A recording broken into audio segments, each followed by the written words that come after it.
An absolute pleasure to meet you. Great.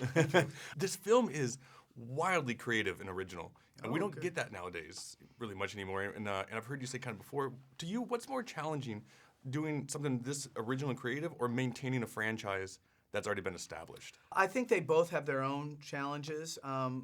Because I've been a little bit critical about the industry's over-reliance on sequels, some people misinterpret it as I don't like sequels, and obviously I just did a sequel, you know, so I can like, many of my favorite movies are sequels.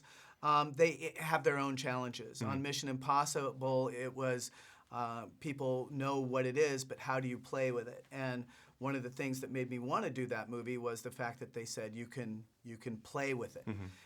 This movie, Tomorrowland, was 100% play, and that was both wonderful and slightly scary because there were no archetypes for there were no pre-figured out structures for how the movie should be. Sure. So you were bumping into a lot of walls on the way. Yeah. In a world where people are flying drones over sets to figure out people's secrets and stuff like that. And this movie's got a lot of secrets in it. What's your method of kind of keeping those cards close to your chest? Some of it is just self-defense.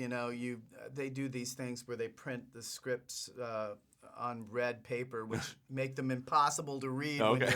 When we tried to keep the set quiet. It's hard to do when the sets are large. When we were filming in Spain. It was particularly hard because it was a vast, real location that we were using. So, some stuff's going to slip out, but Sure. You do the best you can. I'm a huge fan of 50s and 60s visions of the future. And then, so what was your kind of primary inspiration for this film on that kind of vision? The inspiration was futurism as a concept. In other words, there were visions of the future at the turn of the previous century, and it had a lot of floating airships like balloons. Sure.